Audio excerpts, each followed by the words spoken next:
बेमौसम बारिश ने जशपुर जिले के किसानों की मुसीबतें बढ़ा दी हैं। दरअसल खेतों में धान की फसल पककर तैयार हो चुकी है, लेकिन बेमौसम बरसात के कारण धान की कटाई नहीं होने से किसानों को भारी नुकसान होने का अंदेशा है। जशपुर जिले में शुक्रवार रात से रुक रुक कर बारिश हो रही है, जिसके कारण किसानों के धान की खड़ी फसल को काफी नुकसान हो रहा है।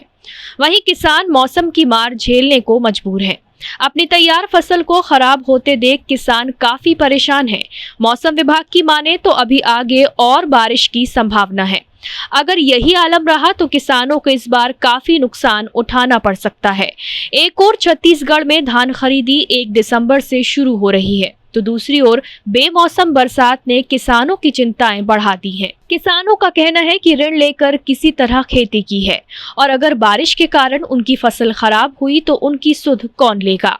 बहरहाल मौसम का मिजाज कब सामान्य होगा और बेमौसम हुई बरसात से किसानों को कितना नुकसान होगा, और अगर यदि उनकी फसलें खराब होती हैं तो क्या उन्हें उनकी फसल का उचित मुआवजा मिल पाएगा, ये तो आने वाला वक्त ही बताएगा।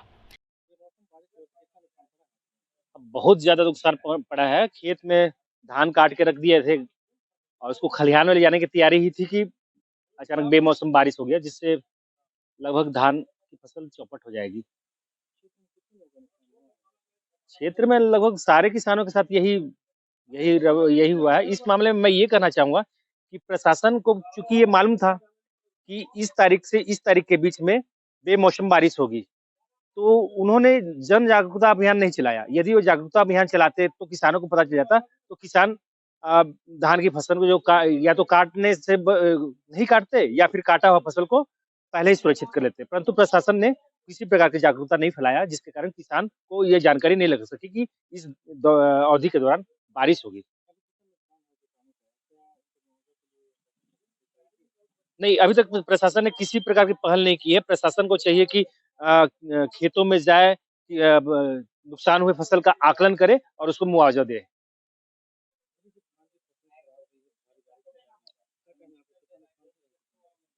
इस प्रकार प्रकृति ने किसानों के ऊपर अचानक बारिश करके बर्बादी फैलाई है। अभी जो मौसम है, लोगों का धान पक चुका है और लोग किसान जो है अपनी धान कटाई करने में मशगूल हैं। बहुत सारे किसान अपने पके हुए धान को काट करके खेत में फैला दिए हैं। क्या होता है कि कुछ दिन फैलने के 1-2 दिन फैलने में धान को सुखाना पड़ता है, सुखा करके अपने खलिहान में लेकर के आते हैं। इसी प्रकार कुछ जो पानी वाले जो खेत वाले बहला जिसको जमीन कहा जाता है, उसमें कुछ धान ऐसे होते हैं जो गिर जाता है। इस प्रकार जो कटे हुए जो धान हैं और जो गिरे हुए धान हैं, इस 2 दिनों की बेमौसम बारिश से किसानों को भारी नुकसान का सामना करना पड़ा है। अब किसान को यह चिंता सताने लगी है कि धान खराब होगा, धान में दागी आएगी। अब जब वो बेचने को उस धान को जाएंगे तो जो सोसाइटी या समिति के लोग हैं, जो अधिकारी हैं, कर्मचारी हैं, वो उस धान को लेने से मना करेंगे। यह चिंता किसानों को सता रही है और मैं जहाँ तक समझता हूँ, हमारे जो इस पूरे जशपुर जिले की जो बारिश का जो मौसम मैंने देखा और लोगों से जो चर्चाएं हुई, लगभग किसानों को 50 से 70% का नुकसान होना प्रतीत हो रहा है। और जो प्रकृति की इस मार बेमौसम बारिश से जो किसानों को नुकसान हो रहा है, मैं केंद्र एवं राज्य सरकार दोनों से आग्रह करना चाहूंगा, निवेदन करना चाहूंगा कि किसानों के ऊपर जो इस प्रकृति की जो मार पड़ी है, बेमौसम बारिश से जो किसानों को नुकसान उठाना पड़ा है, सरकार जो है किसानों की चिंता को दूर करे और इन्हें उचित मुआवजा देने का कार्य करे, ताकि किसान जो है सुख समृद्धि की ओर आगे बढ़ सके। यही मेरी केंद्र और राज्य सरकार से मांग है। टाइम 8 छत्तीसगढ़ के लिए जशपुर से तरुण प्रकाश शर्मा की रिपोर्ट।